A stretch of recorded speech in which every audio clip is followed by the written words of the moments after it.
things. If you guys ever have anything that you guys need, as seniors, you guys come as priority. Okay, so that's why often in other grades, you don't really see a whole ton of me. You'll see some, but not as much in the earlier part of the year than in the later part of the year, because I'm primarily doing a lot of senior stuff. It takes up a big chunk of the early fall, especially. So we will go through some of that stuff. Tonight is all about four-year college in particular.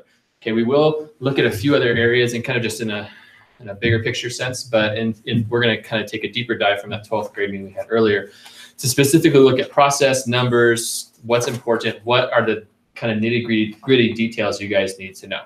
Okay, we'll look at all the different kind of levels of applications, as many as are possible, and then really kind of take you guys through what this senior year looks like in terms of this four-year application process.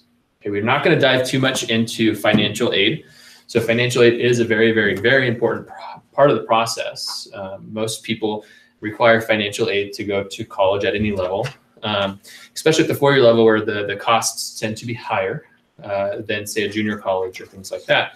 I'm making up statistics, but a good 90% or more of people that attend college tend to require some sort of need-based financial aid. Okay, that could come in the form of grants, could also come in the form of loans. Loans are a scary item for people. When we talk about financial aid, we'll go over how it kind of works in the different aspects of loans. It's very detailed and complex, but we'll try to break it down in an easy way so you guys understand when you get a financial aid package, the important pieces to know. But most people do take out loans over the course of their four-year college degree. It's just typically not a possibility for many families to support even $5,000 a year out of pocket. So we'll cover that more in depth. That'll be on October 2nd, and that's at the same time here as well. And we'll also have it online. So just so you guys know about that piece. The reason we're waiting until October is because that's October 2nd is the day after the FAFSA opens. The FAFSA is the free application for federal student aid. You get a lot of acronyms. I'll try to make sure I define them and say them several times, but that is a government application for money. Okay, but it doesn't open until October 1st. So we're going to wait until that opens to kind of go through some of the financial aid components. Okay, and that will be something that you guys as seniors, in my opinion, should all do, whether or not you think you need it or you will get it, because you never know. And it also opens up doors for other avenues for money. Okay, but for tonight, what we're hoping to do, and we will go through this, looks like quite a bit. We will probably be here a little over an hour is my guess. And I'm happy we're smaller size group, so I'm okay with answering as many questions as we go through. If you guys want some more details about particular things, feel free to stop me and ask. But kind of give you an overview, kind of talk about where, what, and when, some useful data and statistics. Okay, it's important to go into this process as informed. You guys are informed consumers and students. Okay, you're a consumer in the sense that you're going to be paying money to go to a school, so you need and paying money to also have the privilege of applying. So you should be an informed consumer in that sense, like applying to 100 schools cost the price of the college tuition in the first place. So, and a lot of time. So you guys have to choose how to spend your money and time wisely. We'll go over a few of the different applications. We'll break down some of the UC particular applications, the CSUs. Those are two major applications that we have here in California that a lot of our students who are applying to four-year college, again, 90% plus, will submit a CSU or a UC application, and oftentimes both. We'll talk about private schools, common application in particular, and some of the processes with that. What is the process and procedure here at North Tahoe High School? And then what happens next? So what happens after you hit submit? And so we'll go through some of that stuff. And if we have some time at the end, I'll show you a few different resources that you guys have access to as you're going through this year, especially if you're still kind of considering options. If you're still doing a little bit of research, which oftentimes seniors are, okay? So there are a few roles that you guys will have. They both from the parents, the students, and myself, I kind of mean more as the school, okay? So the parents in the room, and the parent and students, if your parents aren't here, make sure you go home and tell them this. You probably already have, but especially the first one, let go, leave me alone. I want to do this, okay? But it is really important. So this is a time of students' adolescence that really it is their opportunity to step into their ownership, to step into their responsibility and be able to make good decisions and follow through. Does that mean let them flounder? Does that mean let them do it all by themselves? No, but it definitely means taking a very large step back often. I have a 2-year-old, so I'm not going to pretend like I know how it is to have a high school senior of my own, but I do understand at some level what it feels like. We're potty training, and trust me, I just want to, no, just do it. Like, you want to step in and kind of make sure it happens right. You don't want to clean up the mess, for lack of a better word. Okay, you want to make sure that stuff happens the way it's supposed to. Okay, and it's tough to kind of step back and let them struggle and let them wet their pants or whatever. Not you guys, but let you guys kind of maybe miss a deadline that's not as important as like a drop dead deadline. Okay, so it is really important, and it's an opportunity. Okay, and I will probably remind you guys several times this year as parents that this is the time when, if they're going to make an error or make a mistake and learn from it, it is much of a friendlier environment here than doing that same mistake and never having the opportunity to learn from it when they get to college. That college environment is a much less friendly and supportive environment often, and maybe in a different way than we are. Whereas now you have some supports readily available. When in college, you might be by yourself 1,000 miles away from home, or people who you feel like you can reach out to. Okay, so it is very important to let go. Separate the nuts and bolts from emotion, and this goes both ways. Okay, so there are times when this year students will be frustrated, you'll be pissed off, you'll be sad, crying, angry, excited, happy, super stoked because you got in somewhere, super bummed because you didn't. Okay, and parents, the same thing, super frustrated because they didn't do what you asked them to do. They missed a deadline. They didn't do something the right way or the way that it might have needed to be done. Okay, it's important to separate those nuts and bolts from that emotional side of things. The nuts and bolts is really what needs to get done. Okay, and there's times to have conversations about that, and there's also times to have conversations about the emotions that often get attached to that. But do your best. It's not always easy. Okay, but do your best to try to not have a conversation about deadlines and kind of process and procedure pieces when either one of you guys are emotional about it. Okay, stressed out, had a busy day, whatever it is. You might even want to set time on your calendar that says, hey, the first Monday of the month, we're going to kind of get our calendars out together. We're going to sit down. We're going to kind of have a little powwow. This is our process meeting. We're going to figure out what's going on and let your student lead that meeting. Okay, it's their job. Support, but do not do. Okay, and this is a very, I like to say that none of our North Tahoe high school families do this, but I know many of my colleagues have families that the parents do the application for their kids. Okay, I've known that has happened here in the past. Okay, and it's disappointing in one sense, but it's also a little frightening at some level too. So like the parent doesn't necessarily trust the student to do it. So if, I'm not assuming, but if anybody ever has done anything in the past, please don't do that on college applications. It's super important, and it shows. Okay, it really does. So just make sure that you support. We're the cheerleaders. I form that same role. We're the coach and the cheerleaders, kind of picking them up and kind of showing them the path, but they actually have to play the game. Okay, and we'll talk about the game side of it in a minute. Plenty of time to talk about it. We talked about kind of setting that time aside. Students' role. Okay, it'll help if you've considered college in the light of the future profession or vocation that you're looking for. Okay, sometimes those things are viewed separately. The vocation and career is not necessarily your major. Okay, we had Bates College come in today, and I spent a little time talking with him after his visit. And Bates is a small, private, pricey East Coast school, fairly selective, but they're a liberal arts college. Okay, and so he's talking.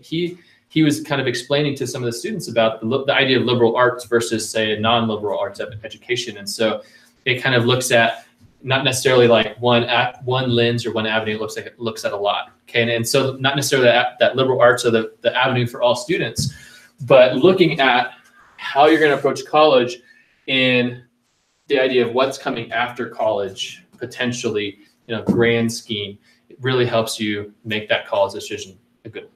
Okay, and so that usually starts really broadly, where we tend to start really focused and narrow.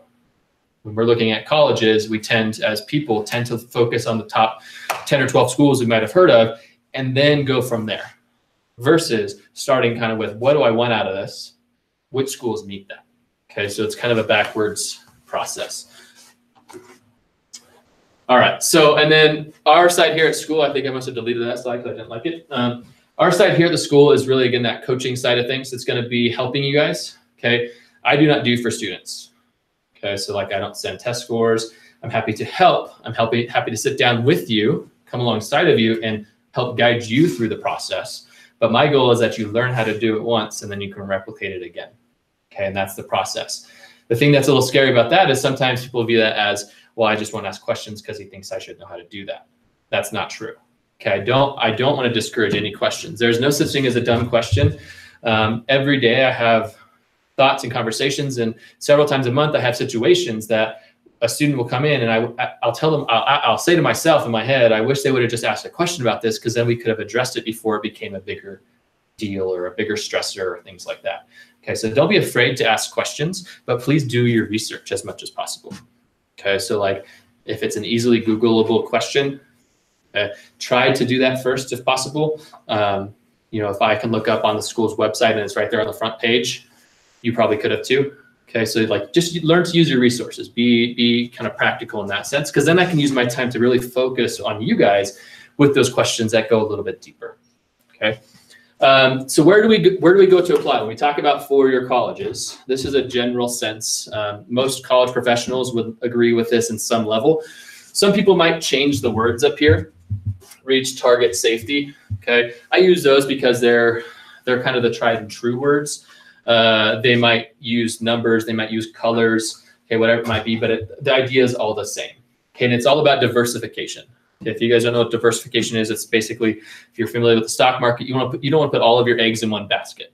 You want to spread your eggs out over a number of different options so that if one of those options falls through, you still have the support of all the other things out there. Okay, the same thing goes here, and it's kind of a depth and breadth idea of diversification. Okay, we'll talk more about the depth at our financial aid meeting, but you do have to diversify financially as well. Okay, so you don't want all your schools to be $70,000 plus, unless you're flush with cash, and then come talk to me because I want a different job. I'm just kidding. I love my job. I'd love to get paid more though. But the idea is you do want to have different options financially as well. Okay, that's for another night. But breadth-wise, we want to have different options in terms of what we would call match. Okay, so in a second, we're going to talk about match versus fit. They're two different things. Okay, when we're talking about match, what we're talking about is primarily data points. Okay, so match is going to be comprised of things like GPA, test scores. What else could be on match, do you guys think? Something called strength of schedule. So those are the courses that you've taken. How difficult is the coursework that you're enrolled in? Okay, or have been enrolled in over 4 years. Okay. What else do you think might be in there? GPA, test scores, strength of schedule. Maybe like number of volunteer hours. Okay, community service. That also could probably go over here, but it can go there too. Extracurricular activities? Extracurricular activities. That's kind of probably more in the middle. So the primary components of the true, and at least the initial port, that might be like if there's a second level of match, it might go underneath there. I'll talk more about kind of like the multitude of levels when we get to what's called comprehensive review within the UC system. But the first level, at least the big picture items, the places people typically start with match are usually these top three. Okay? GPA, test scores, grades in like rigor of courses. Okay. And so what that means is when we're looking at match, we're looking at statistics, and you can look up averages or percentiles. They're two different things of school information about their match to see how close you match their admissions class. Okay. So when you're looking at, for example, Stanford University, we'll just throw them out there because no one ever gets in there anyways. Like literally nobody, like 2%. It's kind of ridiculous. Great school if you get in there. It's 100% need met. Or have fun band. But anyway, so you can look up Stanford just because they're close, and you can look up and see, okay, the mid 50th percentile in terms of GPA is probably like a 6.0. But you could look that up and find out, okay, my GPA, how close is that? Okay, if your GPA, when you look it up, is pretty close, kind of in that 40 to 60th percentile range, you're pretty sure, at least in terms of match, that's probably a pretty close target school. Okay. The other way to look at it is also kind of how many people get in or not. Okay, what is the admissions percentages? Typically, like anything over 75%, kind of broken up into quartiles. 75% and above is kind of like pretty open. You'd probably be pretty safe down there. Okay, they're going to accept way more people than they deny. You get into Stanford area and you're way, way, way up here, super reach. Okay, and so anywhere in between, that's going to be 10% or less would be pretty highly selective. Anything less than about 25% admissions, no matter kind of what this criteria has, it's still probably going to be in between an upper target and a lower reach type of school for most students, just because of the statistics behind it. Okay, so that's how you can compare yourself at a starting level to the match. Now, fit. So we talked a little about fit in terms of community service, and this is really what tends to be ignored. Okay, fit tends to be ignored in the process. We look at this and we kind of compare ourselves to the school. This is kind of like the school interviewing you. Okay, it's a two-way interview though. This typically comprises of things that you should be interviewing the school about. Okay, so the school then has to be a good fit for you, and you also have to be a good fit for the school. And if those two things match up, usually magic happens and you get in and you have a great experience. Okay, fit's going to be a lot of different things. It might be sports, might be that community service or like civic mindedness. So more like larger perspective, campus perspectives of like, do they do a lot of community service, things like that. It might be political climate, food in the dorms, or not. Food is sometimes a big deal. Okay, housing, location, weather, or climate. Okay, all of those things are fit that maybe don't necessarily depend on academics and data points, but if those things don't match up with those things, you might fit them in the classroom, but your experience usually is not great, okay, which is half the battle. Okay, so having a good experience in school makes your academics much better, okay? Of students who go off to college and return typically home in like a year or two, it's rare that it's an academic issue. It's much, much more common that they did not consider fit in the process. They got to where they're going and didn't like it. They were miserable. They're not happy. Okay. And so that is a big component that often is forgotten. So please don't forget that when we're looking at the list of schools. Okay. This bottom point is very important, that all schools need to be first choice schools. First choice schools does not mean that they all need to be ranked first on your list. First choice schools mean they all should be schools that if you got into only one of them, you should be happy going there. Okay. You can have a ranking of all the schools you're going to. Like if I got into all of them, I'd probably go to this one first and maybe that one second. But if you got into only one of them, you might want to you don't put one on there just because you can get in. Not a good choice. Murphy will show up and he will not Murphy, Scott. Murphy's Law will show up and ruin your day. Okay. I hope not, but that it does happen. Okay. Any questions on any of that? Okay, so I'm gonna take us through a little bit of what's called enrollment management. This process is somewhat clinicalized in the sense that it is a business. Okay, college is a business, and my colleagues on the other side of the desk in admissions, enrollment management actually comprises a lot of different positions. It involves admissions, so the people that work in admissions at a college. It involves financial aid office. It involves housing. It involves recruitment and retention, alumni relations. All of those things encompass the enrollment management process. So what we're going to do is take a quick look at there's a funnel of the enrollment process. Okay, and this all starts typically right about now.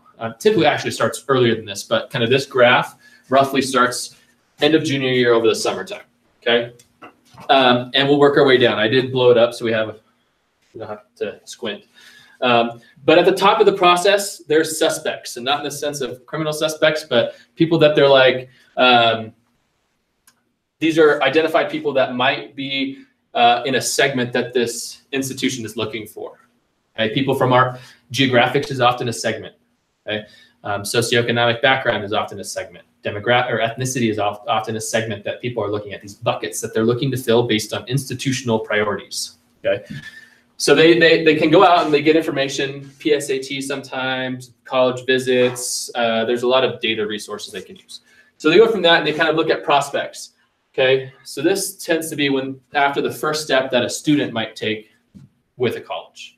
So they'll take someone who maybe put a card in when a college visited and said, hey, I'm kind of interested. Someone who maybe signed up for a newsletter on their website, who attended a college fair and said hello, all kinds of stuff like that. So that kind of stuff kind of puts people on their radar. Okay, anything before this process, at least, these guys up here, when they skip the line, so they skip all the way from here to submitting an application, they actually have a term for that. It's called stealth applicant. Okay, so when they get a stealth applicant, that means this is a person that they have no idea prior to them submitting a full-fledged application even existed. Okay, and that's not really a great thing. Okay, so there are things in place, especially at the private schools, called there's a process called demonstrated interest. Okay, demonstrated interest is used in a small fashion in admissions, and oftentimes to tip a scale one way or the other. It's not going to make or break an admissions process and a decision, but it will make or break potentially a decision between, say, you or you. If you applied and you were a stealth applicant, you applied and you had done a few of these steps, they have a more sure bet than you, right? Because like they know, like, hey, you at least showed some interest, whereas you probably just, that might have been a school that you just put on there because your mom told you to, right? Okay, so that's that thing. So that's where the prospect comes. Respondents come from who took some actions on the applications. So who's actually started that? Applicants are people who have actually submitted applications all the way through. So that's kind of when we talk about the admissions cycle, that's when most people consider it starting. Okay, they have submitted that application. Once that happens, it kind of continues to shrink down. That top of that funnel is very broad. They have a large number of students. As they continue to talk, it completely shrinks down where you might start with 10,000 up there and you might end with 2,000 down here, okay, or vastly larger numbers. The admitted students are students that have met their criteria in different areas. So they set out a criteria as an institution and they say, yep, you can come if you'd like. Okay? They send that out to you guys. The financial aid also goes out to you guys. Again, we're going to do that on October 2nd, and we'll go through what that looks like because that's a second part of the consideration. Being admitted is only one half of the equation. You also then have to figure out how you're going to pay for it. That's actually the harder part of the college admissions process. Once you get all of your admissions notices, if you've done it well, you have a handful to choose from. Then it's kind of shopping time to determine which of those with the finances involved then filters to the top. Okay. So after that, they then get deposits. The deposits in the United States, May 1st is what they would call National Decision Day or National Deposit Day. So that's typically a deadline that colleges across the country set as the deadline. You can do it before that, but as the deadline to submit your SIR statement and your statement of intent to register and monetary deposit, usually a couple $100. Okay, that deposit then leads them to make decisions. Okay, we'll talk about wait lists in a little bit. Okay, it's a pretty big deal, but it happens later in the process. If you do it well, there's a decent chance you also get waitlisted. Okay, wait lists are not the end of the world, but we'll go over kind of what they mean in a second. So once they get all these decisions, part of their process typically starts from the very, very top. Okay, all of the people in charge who make a ton of money, be like the UC Office of the President, legislators. Okay, they make what's called institutional priorities. Okay, that might be big time like vision and mission items. Okay, that's going to be, we will enroll 75% of California undergraduate residents, okay, or people from California, or we would like to increase our international kind of global mindedness on campus. So that might mean these enrollment objectives, take a look at that, and they must meet those. So they're going to say, based on our enrollment, we're going to meet those higher level objectives of increasing our global mindedness. Okay, that's going to lead to a higher level of students from international pools being selected to meet that institutional goal. Okay, so it kind of all works back to some of these big picture items. Okay, that's enrollment management, and it's much, much more in depth. Okay, but it gives you a little bit of a picture of what you're kind of, the funnel you guys are looking at. Okay, it's a pretty deep web. So some options, we talked about some of these. We're going to skip the other ones. We're going to talk about these top four. Okay, like I said, we're going to cover the two major California systems, private schools. and then potentially a few out-of-state publics. So we have up top, common application, and this is a big C, big A. Okay, it's a formal organization. Okay, many of you guys might have even started your common application account already. Okay, that's not a bad thing. It is something that about, I think it's over 700 schools will be accepting common application now. It's a great option, especially if you're applying to more than one school on the common application. If you're applying to one, sometimes it is easier to potentially go through what's called an institutional app, or an application that the college itself develops and processes. But if you have more than one in the common app, it does save usually pretty significant time, and usually people have several. So definitely look at that. The middle ones are usually, so that's the institution one. There's one additional one that's very small that I generally still do not encourage use unless you have to, which is called the Coalition app. University of Washington, University of Florida, University of Maryland are three of the primary ones that make you use it. But if you don't have to, even college reps say don't use it. They usually let you choose between that and the common app. I would stick with the common app. These other ones are less common in the middle, but they are in there. You might see them. And then the UC app and the CSU, actually it's called CSU Apply. I haven't updated the terminology yet. It used to be called CSU Mentor. Okay, so those are the things we're gonna look at. Let's start with the University of California. So the 9 different UCs will all take a common application, but not the common application, little c, little a, in the sense that you apply once to any UC that you want to go to. Okay, so the application itself is already open. You can actually go online and start your application now. You've been able to do that since August 1st. Okay?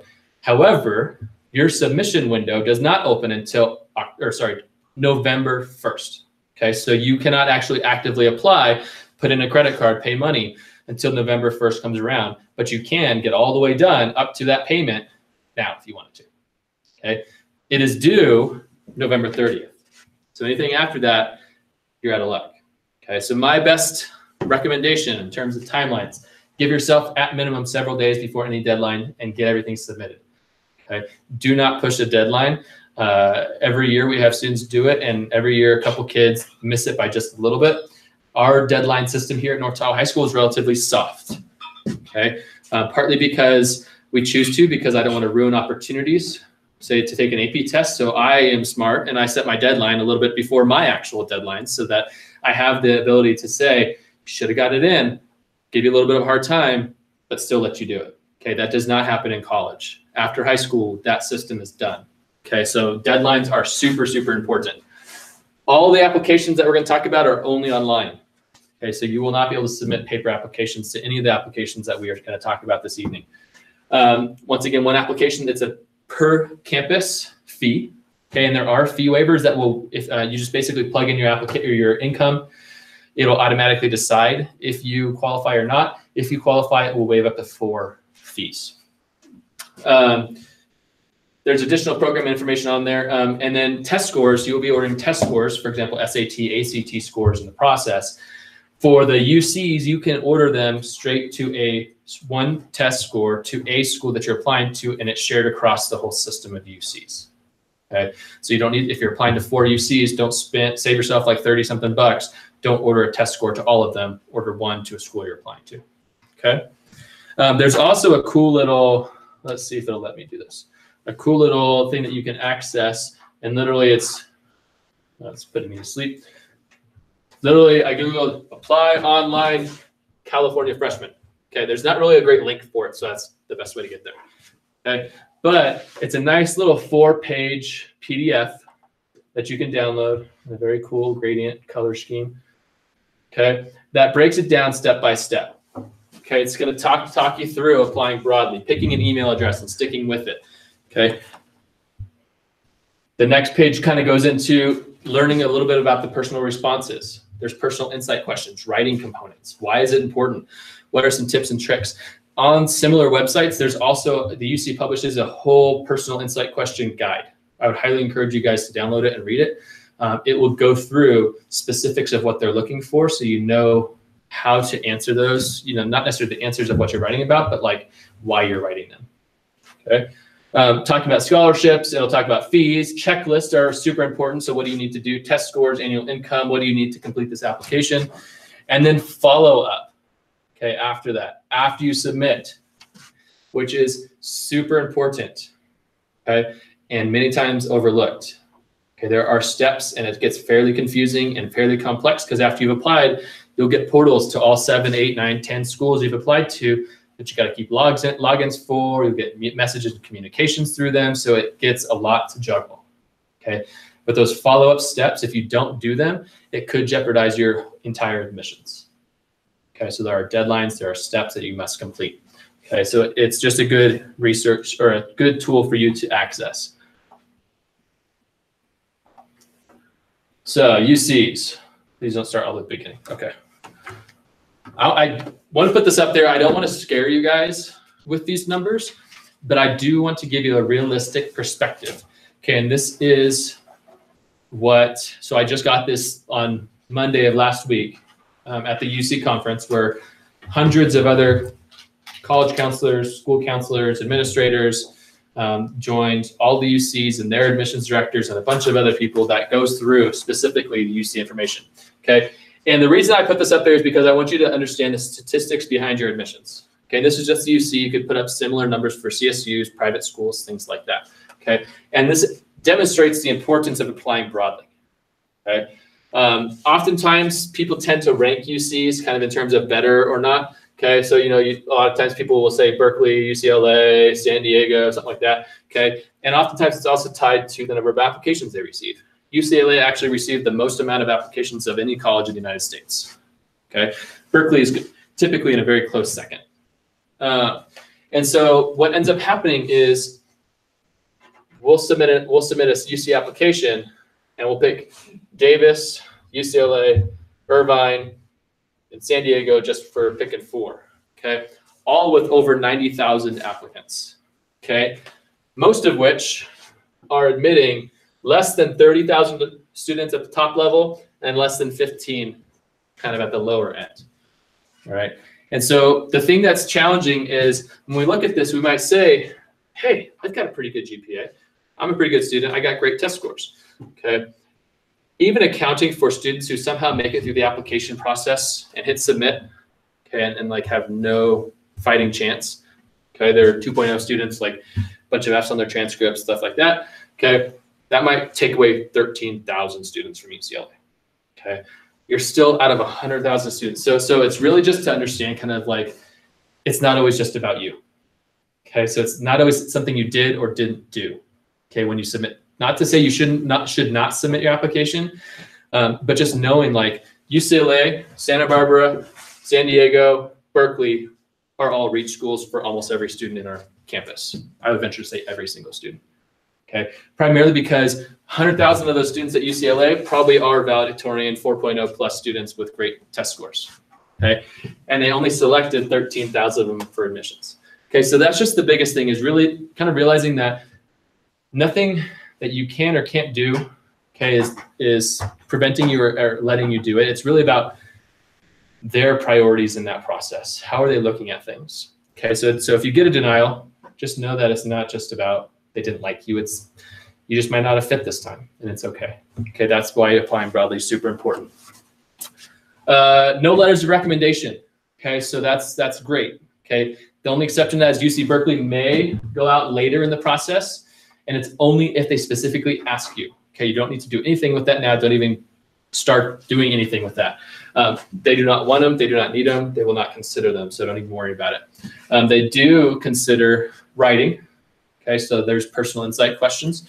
And eligibility at the UC system is based on the A through G coursework taken. So those are all the college preparatory courses that are part of, there's even posters right outside of every single door. Okay, the GPA as calculated by the UC system. Okay, on your transcripts, it's very similar to the academic GPA with a 10 through 12 next to it. That's very, very close. And AP and honors credit varies by campus, but typically they will accept up to 4 full-year AP credits, so like for honors weighting. Okay, after that, they go into what's called an uncapped GPA, which takes a little bit different into account. Okay, so that's a kind of a checks and balances equaling out thing across the state. They take SAT reasoning, so the SAT test with writing, as well as ACT with writing. Okay, so the UC system is one of the very few schools and systems to actually require the writing component. There is talk about it actually going away, but it won't be anything for you guys and probably students in our school as of right now. It'll probably be a 5 or 6 year change is my guess, if they end up deciding they do not want to accept the writing component. But there's only literally less than 30 schools nationwide that require it, but yet students spend millions of dollars taking it and many hours a year sitting for that extra writing component. Silly in my sense, but I still stand by, if you're taking the SAT or ACT, take it with writing because you probably will need it. Subject tests are for typical highly competitive majors. So if you're looking at engineering, nursing, things like that, probably need to take some subject tests. Those are subject-specific tests that you will take. And I would hop onto the major website or the admissions website and look up the specifics, because oftentimes they will spell out which tests they are looking for. Okay, so they might say, you must take a math and one science, or a math test and then any other, or things like that. So like if someone went and took like an English and a Spanish test, it might not align with what they're looking for in terms of that major that you're considering. Other factors which we'll go over here, okay? UCs do what's called comprehensive review, okay? And that's basically their approach at a holistic application, meaning they're gonna be taking into account a lot of different factors. This stuff up here is this. Okay, and if you look at this list, it's not necessarily an ordered list, but it kind of is. Okay, this stuff up here and kind of working its way down here tends to be looked at much more strongly, and then kind of becomes bonus points as you move down. Okay, so geographic location, like I said, is important, but it's not going to trump your GPA. Okay, it's going to maybe help you compete against one other student who may be from an overrepresented geographic area versus an underrepresented geographic area with similar other points. Okay, I get a question about what's eligibility in local context every year. Okay, ELC. It's a process that is automatic at school, so it's nothing that you guys have to do. We do not rank here at the high school, but it's based on rank. So we just order you in sense of GPA, which is basically rank. So we submit names and contact information for students to the UC system every spring. So it's already been done for your class. Based on the end of junior year GPA, we submit 11% and they take the top 9. Okay, so it's the top 9 in every school. And they get what's called eligibility in local context. And essentially, in the good old days, it used to be a guarantee. The word guarantee should not be in the language of college admissions anymore. So it's not a guarantee. It's basically another attribute of this ELC or this comprehensive review. Okay, and so what they will say is it will add to your application in a small way, but students who qualify and meet all the UC requirements, they can be eligible for a spot in a UC. Okay, not the UC of your choice, different things. Okay, it actually ends up in a process called referral. And the vast majority of referrals, if you look at this, where do you think they go? Merced. Because they've got less people that actually apply than the majority of people admit. Okay, so they have space. And they have plenty of space to grow their campus. It's actually a great campus. If you're looking for a UC school that has a lot of different options, it's not in the best location. It's in Merced, Central Valley, but their campus is the newest campus, and it is growing astronomically. Like they've doubled in size in the last 10 years. They have a 2-year dorm requirement, which if you're familiar with other UCs, it's rare that it's hard to find a spot even at some UCs in a dorm. You might be quieted up in a dorm room. They have a 2-year requirement because they value the student life so much about living in a dorm. And most students, I would venture to guess, probably want to live in the dorms if you're living in Merced. So free air conditioning, things like that. No offense to anybody watching from Merced, but it's kind of it's not Santa Barbara. So personal insight questions, and then we'll get moving on. Students will have 8 to choose from. So you guys will pick from 8. You have to write 4. You can't write, well, you can write 5. You can't submit more than 4. And you can't submit less than 4. Okay, each one of us 350 words maximum. You don't necessarily have to use every single word that you're allotted, okay? But you shouldn't probably use 100. Okay, so there's a little bit of a difference. Okay, so you should be aiming for close to that, but stop when you're happy with what you've written. All right. The questions, some people are like, well, this question they'll look at better, like versus that one. They carry no weight, question to question. And my general suggestion about writing in terms of college admissions is if they're giving you more than the requirement to write more than what you're required to. Okay, so if they're giving you 8, they want 4, write 5 or 6. Okay, it's going to take more time. I understand people don't love writing, but I'll tell you that over half of the people that I have do that, they end up picking one of the extra ones they wrote to submit versus the 4 if they would just stop at 4. And they're more happy with the extra that they wrote, so they replace one of the original ones. Might have more practice. It might just have not sounded appealing until they started writing it, and then they wrote it and it came out awesome. Okay, so just take a little bit of extra time. You probably will be happy with your decision. We're not going to read through these. You can look them up. Google UC personal insight question, and there you go. They'll pop right up. They're all the same. Okay, very, very broad. Okay, for example, describe your favorite academic subject and explain how it has influenced you. You can go anywhere with that.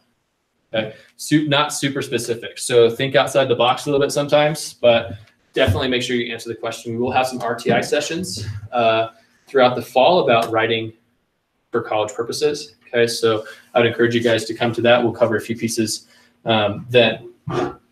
Some important things to know about filling out the actual application, and this could be said for any application you're submitting. First and foremost, read the instructions and then reread the instructions.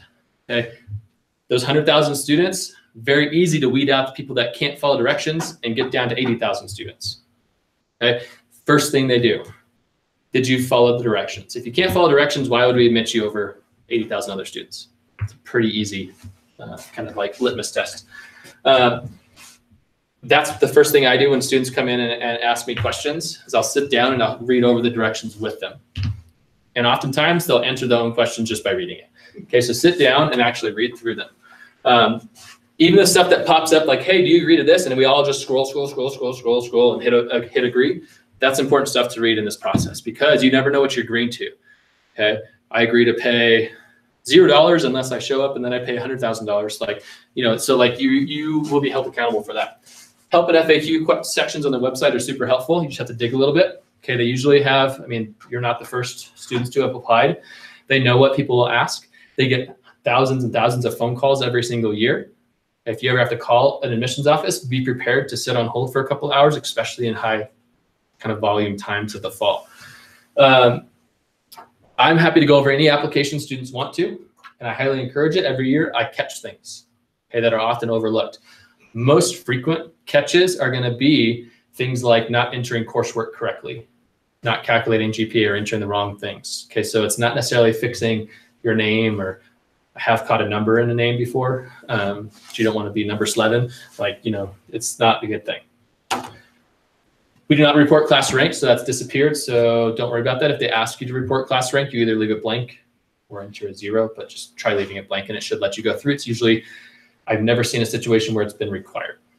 Okay, and we do not report that. And again, the CSUs and UCs do not want the A through G courses on the applications themselves. In both the CSU and UC, you'll be typing in the grades, like the years of the grades, the courses from your transcript. They should essentially almost exactly match. If you have to type something in and it doesn't autofill, most likely it's not supposed to be in there. Okay, so if you're typing in culinary and it does not automatically fill, it's probably not on the A through G list. Or PE, don't type it in and just leave it. Okay, so they should automatically fill in with the courses on our lists based on year.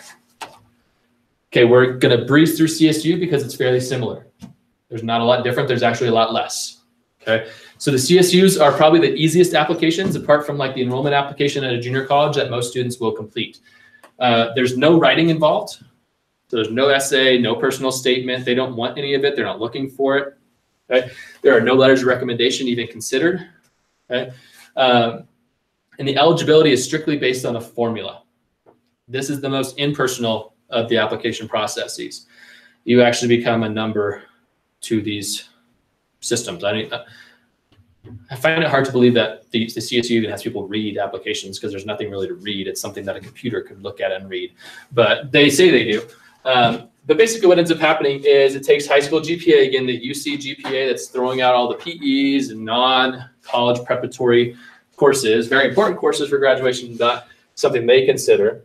They'll take, for SAT scores, multiply it by 800 for a number. They add your SAT score without writing. They don't consider writing. And that equals your eligibility index.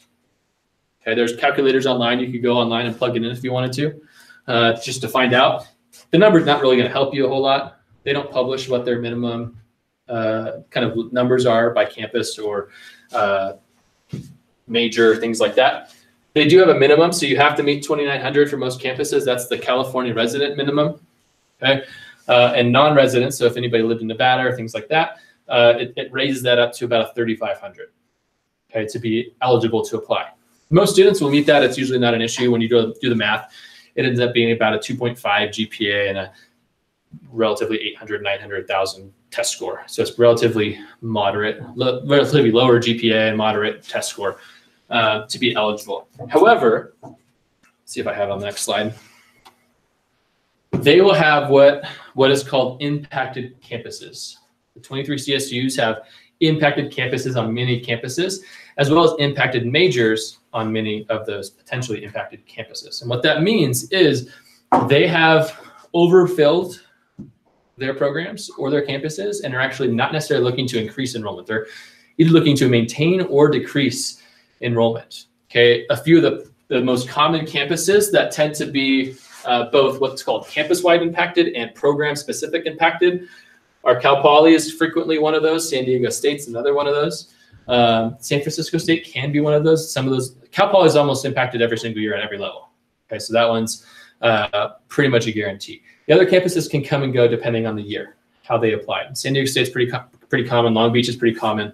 Okay, typically it's also correlated to their admissions percentages as well. Okay, so about a third of the people get into those different schools, whereas kind of, Sonoma State, which actually we've had a really, really good luck with our students at Sonoma State, and they've really liked it. It's kind of apart from, at least last year, San Diego State was pretty high up there, but apart from Sierra College, Sonoma State is like second or third on our list where students end up going. So it's pretty in demand for our students. And it's relatively not as selective as some of the other CSUs, but still a great campus because it's very close to the Bay Area. So it's a lot of connections and resources without necessarily being in the city. But Sac State is our local campus, and that is taken into consideration. Typically, in terms of campus-wide admissions, most students who have a 3.0 or above and meet A through G requirements are loosely pretty sure to get into Sac State. Okay, you might not get into like engineering or certain other nursing or things like that, but you can get into a program at Sac State relatively simply because they're designed to serve their local communities. Okay, so there is a list of impacted majors and impacted campuses you could Google if you wanted to. If you just wanted to search CSU impaction, that would be where you could find that if you're curious. But basically, it does raise that minimum eligibility index. So if the campus is impacted, it raises it up a little bit more. Major is impacted, it kind of raises it up even more. So the higher it is, the more difficult it will be, the higher your GPA and test scores have to be, essentially.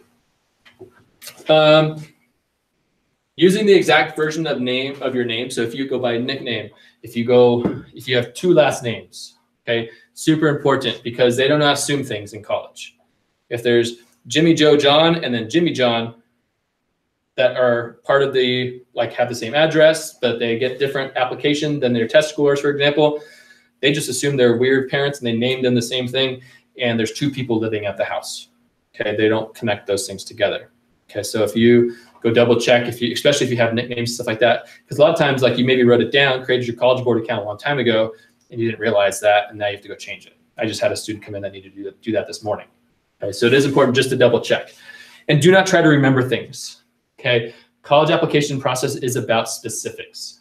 Okay, do not try to remember community service hours. I think I did this mini with this organization.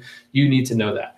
Do not try to remember, I think I got an A, I think I got a B in I think this class. Like have your transcript out. You need to be exact because they go back and check it, especially with CSUs and UCs because they do what's called everything is essentially conditional admissions. What that means is you are admitted based on completing all of your requirements in senior year, continued academic excellence. Okay, so they can rescind that offer at any time for any reason, technically. Usually it's very, very rare. It's like you're an A student, now you're a DF student. Probably get your admissions rescinded. Okay, but They go a step further because they will not actually see any 12th grade grades until after you've been admitted, after you paid deposit in June of your senior year. Okay, so they go through and verify your requirements, verify your performance, and if you don't kind of keep up with where you're at, there's, again, a small chance, but a chance that they come back in June and say, thanks, you didn't keep up with your side of the bargain. Okay, we admitted you based on your performance that you came into your senior year with. We didn't see that. You didn't maintain that. You didn't complete certain requirements. Okay, maybe you said I was going to take Sierra College English and you didn't complete it. You probably wouldn't graduate in that sense, but or another requirement that you had to complete. Okay, so be very specific. Private colleges, again, we're kind of looking a lot of times in the common application world. The deadlines are hugely varied. Okay? Anywhere from kind of an early application deadline, typically no later. Most schools that follow the National Association of College Admissions Counselors Statement of and Practices of Good Principle, a lot of acronyms right there. NACAC, SPG, I don't know how to do that. It's a big document that colleges all agree to, say that we will not accept an application earlier than October 15th, right? Even for an early deadline. So most of the time, that's the earliest you would look at an application. I would say most typically you will see November 1st, November 15th as the earliest, but they can go all the way up through May 1st. Like you could be admitted on April 20th or April 25th or things like that in like an enrolling admissions environment. We'll go through some of that stuff. So they do have different application types, which I have a cool little graphic that I'll walk us through that with in the next slide, I believe. They almost always need letters of recommendation. So if the CSUs are the least personal, UCs kind of fit right somewhere in the middle. Private schools tend to be the most personal and kind of holistic in their review. Okay, again, they still focus a lot on the match aspects, GPA, test scores, things like that. But there's a lot of additional information, supplemental essays, potentially an interview, like an audition or something similar if you play an instrument or have an acting piece. Sometimes they'll have portfolios that they consider. So there's a lot of different, more personalized input, okay, into that process that the other schools do not consider. Letters of recommendation are one of those things. Almost every common application, school application will come with a letter of recommendation from me. Okay, so that's part of the process. So I'll need to write a letter of recommendation or find someone who will.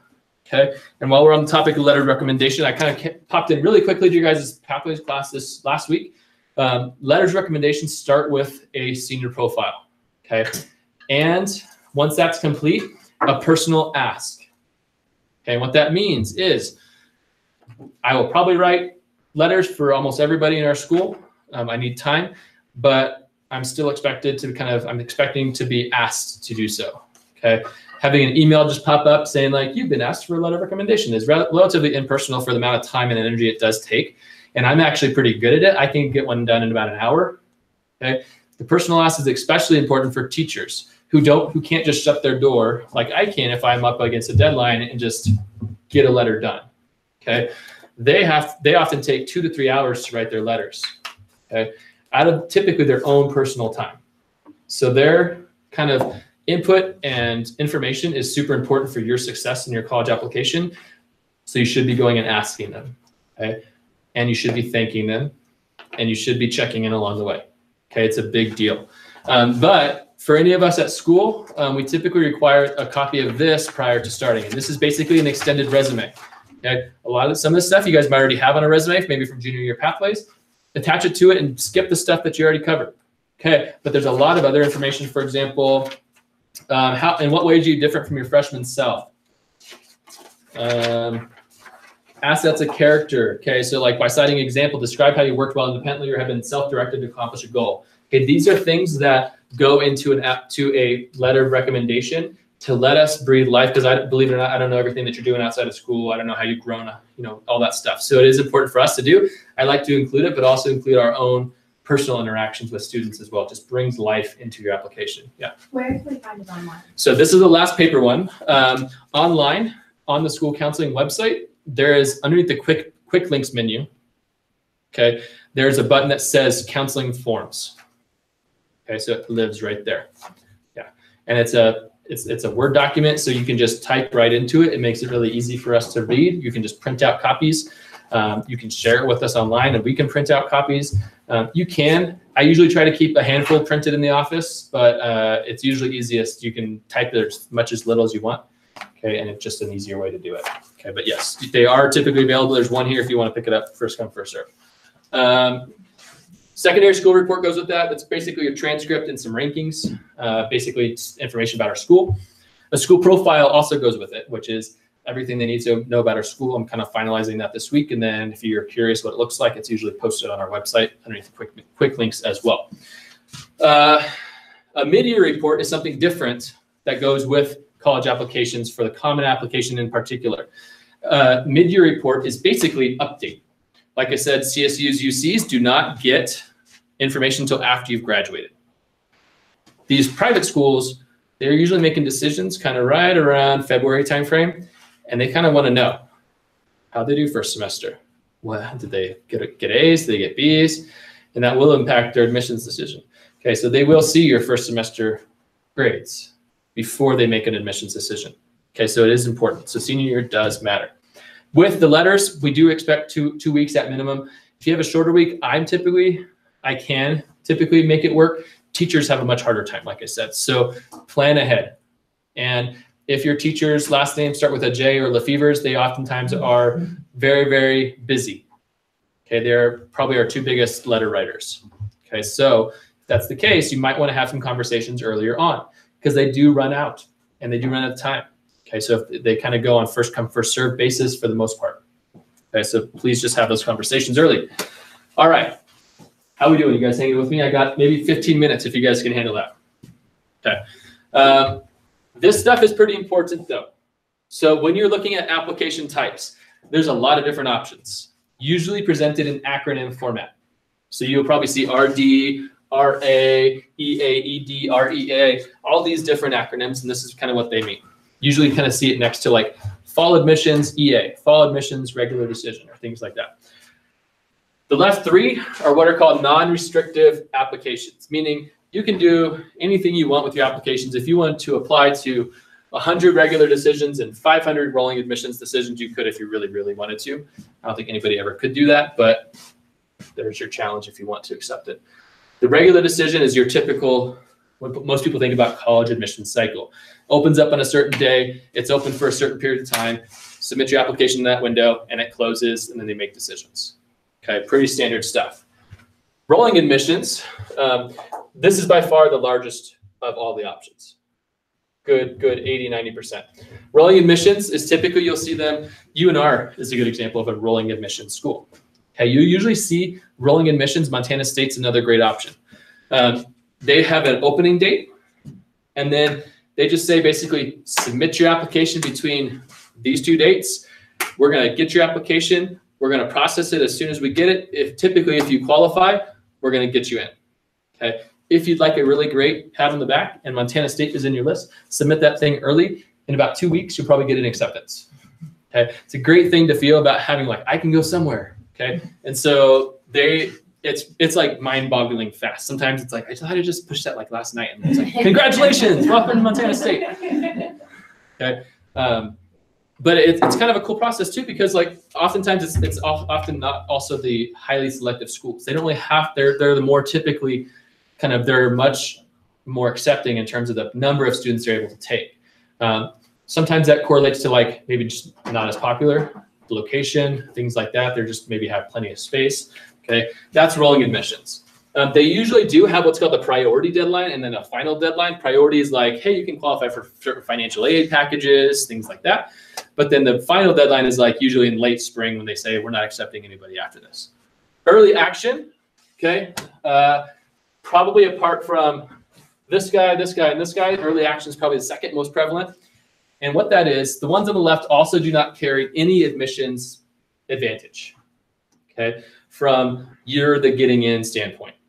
They do carry an advantage. Early action does carry an advantage in the sense that you have an earlier submission deadline. So say they have a regular deadline of November 30th, they might have an early admissions deadline of November 1st, okay?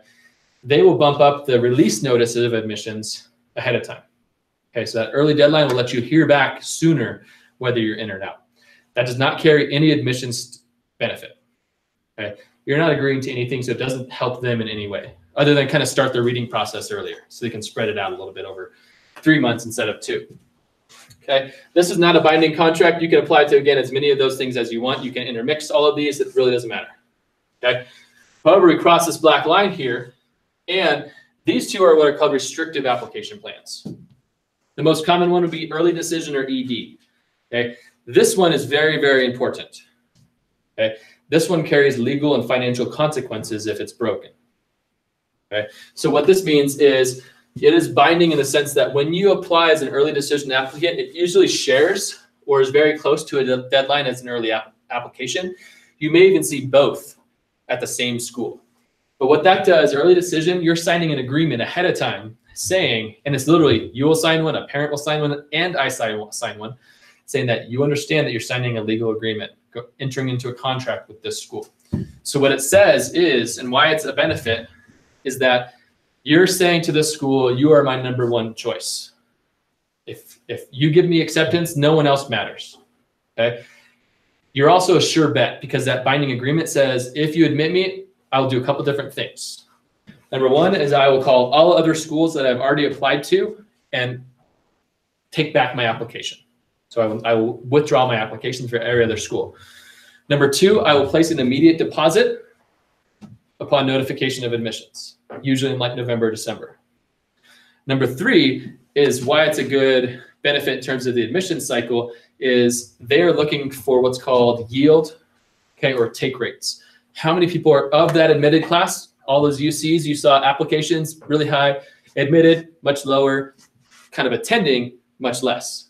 Okay, so even if you're accepted, all those students are not going to show up, and they hope so. If all those students, if 100% of students they admitted showed up, that college person will probably be fired, and that school will be screwed. They don't have space, they don't have money, they don't have classroom space, so they bet on people going other places. Okay, but they also need to not bet on the opposite side of that equation and be under-enrolled. So they have, it's a magic balancing act, and that's why all those buckets and filling out and figuring out who's interested or not comes into importance because they have to meet a budget. This early decision says this student's coming no matter what, so we can reduce the kind of questionable numbers from 8,000 to 6,000 by admitting 2,000 early decision applicants. Okay, super important though if you're doing that. You should also be aware of financial aid implications. Okay, my 2 cents on early decision is it would have to be your 100% highest, like I'm going there no matter what if they let me in. And #2, you likely should be able to pay 80% or higher of full pay tuition. Okay, so that's usually fairly expensive. Okay, so the financial aid is not guaranteed with an early decision contract, and sometimes it's less. They know they got you. Okay, they know that you're motivated, they know you can pay. I would venture to say most schools, that's not necessarily always the case. They don't want to screw someone over, but it's not a guaranteed thing. You do not know what you're paying when you're signing up, basically. Okay. Restrictive early action is restrictive in the sense that you cannot apply anywhere else early action, but you can apply other places regular decision. You can also not apply anywhere else early decision. And I forgot to mention early decision, you can apply to one school. Early decision, you cannot apply multiple places early decision. So these two cannot, you pick one or the other, you can't apply both to other places. The most frequent one that you see restrictive early action at is at Stanford. Okay, so that's that case. It is a non-binding agreement though. So you're not saying if you let me in, I'm going there, but it does still provide not as high, but still some benefit in terms of the admission cycle. It shows you're motivated. Okay. Any questions on any of those things? Okay, we're almost finished. Common application, we covered all that. We're going to skip this for now. It's just some thoughts. If you want to, if you're curious, you can continue to ask. Financial aid, we'll cover that in the future. So some decisions. We're now at the end of the process. Okay. No college can require you to commit unless you're signing something, an early decision agreement or a athletic agreement. Those are the two things that can be required prior to the May 1st deadline.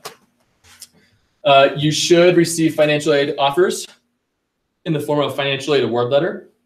We'll look at some examples on October 2nd. You got to shop. Okay, put them on a spreadsheet, put them together, see what the pros and cons are. Your first choice school might become your third choice school once you could look at the numbers. Okay, so it requires a little bit of flexibility. talking with your family counselor, those that you trust, when you're getting to that time of the school year, kind of in late spring, figure out what's going to be best for you. I use an example of a student that I had a couple years ago who got into a couple great schools. One was on the West Coast, one was on the East Coast, and they were like, I don't know what to do. And they kept on coming back and changing their mind and changing their mind and changing their mind and changing their mind, like every other day. And finally, I kind of just sat them down and I said, look, both schools sound like they're a great option. Sounds like they're a great option in your mind too, and you're just changing your mind every time. You're being non-committal. Sometimes you just got to pick. Sometimes you just got to go with what your gut's telling you and make a decision. Otherwise, you can waffle back and forth, which is why I'm kind of glad this doesn't happen until like April. If it happened in November, you'd have 6 months of going back and forth if like stressed out people, okay? So sometimes you do just have to kind of like, I've thought about this, I've made an educated decision, this is what I'm gonna go do and commit. Like that's sometimes all it takes. You're really not gonna know what every future step is gonna entail for you. Waitlist, I think we covered some of that stuff. We covered that. Deposit deadline. I want to talk about wait lists. Okay, and this will be the wrapping up point. So wait lists are somewhat of a cruel and unusual punishment in my book. Okay, so remember that list of admits, and then they have the students that attend and deposit who enroll, okay, how they're different numbers. Like I said, that number they don't know from basically February, March to May 1st, if their class is going to be 4,000 or 5,000 or 6,000, and they have a number that they're aiming for. So sometimes they will go out and do what's called waitlisting. And it's becoming more and more popular every single year because the game is getting more complex. They will go out and they'll say, well, we've offered 10,000 people admissions for these 5,000 spots. However, our statistics in the past have shown that sometimes only 4,000 have accepted those things. So we don't want to under-enroll. So we're going to go out and we're going to extend an additional 3,000 people on top of 10,000 a waitlist offer. And that's basically saying, and this is where the cruel and unusual punishment comes in, you were good, but just not good enough right now. Okay, it's kind of the classic like someone, you ask someone to prom, they're kind of like waiting to see like, oh, I was kind of hoping someone else would ask me. But don't go with anybody else because I might want to go with you still if I don't get asked by someone else. It's kind of that approach, okay? And that's where it's messed up. The other messed up thing that they do, and they don't do it with cruel intentions.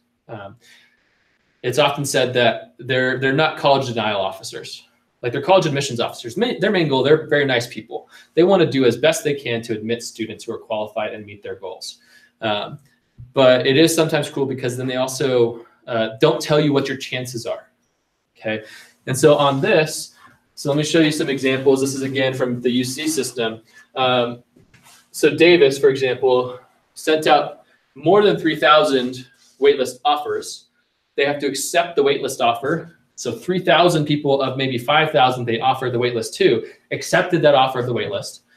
They admitted 50 people off of 3,000 people waitlists, okay? UCLA accepted almost 0. I think it was less than 5 off of about 6,000 people. UCSB accepted 8 off of a 4,800 person wait list. UC Santa Cruz had 7,000 and admitted 200. Okay. So again, I don't show you this to scare you, but I show you this to emphasize that if you get an offer of a wait list, view it as a deny, come up with another option. You can still join the wait list. They all said kind of meanly, jokingly, like, what's the best way to get off a wait list? Join the wait list. Like, so if you want to get off the wait list, if you're offered it, get on the wait list. But there's a couple of implications. So number one, treat it like a denial, move on with your plans, move on with your life, find another option. Place a deposit somewhere else. Okay. The downside is if they come back, usually it's in June, after you've placed a deposit elsewhere, you might, if they come back and say, hey, you got an offer off the wait list, you might have to eat that initial deposit. Okay, so if you deposit here and they offer you a wait list, it's not really breaking kind of an ethical code, but they don't refund the deposit. You'll have to, it's $400 or $500 that you're paying to go to your school of your choice, basically. Okay. On the idea of deposits too, I realize it's a long ways away. So there is seemingly an increasingly popular idea of what's called double depositing, which is highly unethical and really kind of a messed up process when you look at it from the student standpoint. So the idea is like on May 1st, people have to make a decision, right? They have to place a deposit. And so sometimes, usually it's people from the kind of the upper class, upper middle class who have extra money that they don't care about, you know, hey, we're going to lose $500 on a deposit if we deposit 2 places versus just 1. It'll buy us an extra couple weeks to make a decision. Okay, super, super messed up. Number one is it's highly frowned upon by college admissions. If they find out, there's cases where both schools have said, nope, we don't want you. Like, this is super messed up thing to do. Because what it does is it basically takes one of those coveted spots and holds that spot because they think you're showing up. They can't release it to a waitlisted person, and it just messes everything up. Okay, so please, please, please don't do that. If I hear of any North Tahoe High School people doing that, I can't do anything about it, but I'll be highly disappointed. So please don't do that. Colleges will talk about it. But it is increasingly, like you hear about it much more often every single year, it looks like. Primarily because the cost of college is increasing. I mean, I get why, and it's not necessarily a bad idea in the sense of like that makes sense to a certain level, but it's also super shady. Okay, so please don't do that. The other thing happens is, so you're going to probably, if you do apply like we're asking you to do, most likely you'll probably get a denial. Denial is not the worst thing. If you're doing things right, you probably should get at least 1. That means you're applying broadly. You don't have to apply to reach school, but if you wanted to, if it was on your list, go for it. Okay, more chances than not, as definition, you'll probably get a denial versus an admissions. Okay, and sometimes it's surprising. Sometimes you get into your reach school and not another school. Okay, it's a gray area process. But again, don't look at the denial as we don't want you. We don't want you. Think of it like, I just didn't fit the formula this year.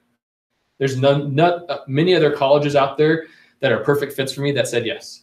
And again, if you applied like we're asking you to, there will be schools that say yes. Okay. So please make sure that you do that.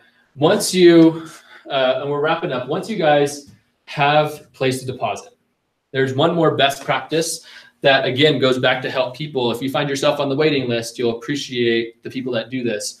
There's one other best practice at the very end of the equation that really is huge, okay? And it shows a lot of like responsibility on yourself and professionalism as a student and a future like college student. So if you've placed a deposit, call up or contact the schools that have also offered you admissions and tell them that you've accepted admissions elsewhere and placed a deposit, okay? What that does is, again, sometimes they're still waiting and they're waiting for information to come back. If you tell them, they're more quickly able to go through and determine that waitlist process much quicker and potentially open up additional spots for students who did get waitlisted. So it's a huge professional step. It does take a little bit of time, okay? But I encourage you to go through that process if you've been admitted multiple places and you have placed your deposit, okay? So that's kind of the big picture items. Okay, so we will go through some specific steps and pathways in RTI. We will have senior post-secondary plan meetings coming up with all seniors, probably starting in about a week or 2. Probably later this week, you'll get an email from me, both students and parents, going over kind of what the process and steps are for that. This is a meeting that I require the students to set up. Okay, the parents do not set this meeting up. Okay, the student will set this up, and if the student is the only one who shows up, that's who I meet with. Okay, you guys as students are the ones who determine if you'd like a parent involved. That being said, I highly encourage a parent being involved. Number one is because they're going to help you pay for it. Number 2 is because they should be a partner in this process. Okay, again, they're your cheerleader and coach. They're not your, put you under your thumb trying to make you do everything they want. Okay, so please invite them. They're more of a help than a hindrance most of the time. Okay, but they do have skin in the game in terms of like financial aid. So they should be in the loop. They might not be making decisions, but they need to be informed. Okay, so if you want to have 2 meetings with me, that's fine. If you want to be like, my mom wants me to do this, my dad wants me to do this, like I want to go to art school and they want me to be engineers, like that's fine. We can sit down and talk about it. I don't work for your parents, I work for you. Okay, so if you guys want to do something different, you have to convince your parents to some level, but I support you guys in doing what you feel like will fulfill your future. Okay, so that will come out in an email. There will basically be a link. It's about a 30 or 40-minute meeting, and the goal is to kind of start talking specific about individual people. What are you looking at? What questions do you have? Where are you at in this process? Whether you're applying to college, whether you're going to go to work, talking about a gap year, whatever's happening after high school. Okay, So that my goal is to get through the vast majority of the senior class before Thanksgiving break. Okay. So I will probably only have room to accept about 4 or 5 a day with 100 students. That'll probably take me about a month and a half. So if you want to get in earlier, check out that calendar link when I send it out. Please don't do it yet. It's not ready yet. But when I send it out, there will be a link. I'll have a specific sign-up section that will have the specific times and things like that. And I will have a limit in terms of like how many I will accept a day because I need to be doing other things as well. Okay. Any additional questions? Anything that you feel like I didn't cover that you want to know more about? Any questions at all? A lot of information. I realize that. So I see like everyone's brains looks like mush. Mine does too. Nothing. Everyone, you guys are all good to go? All right. Let's go eat some dinner. Thanks for coming, guys. Thank you. Thank you. Hi, Susie. How are you?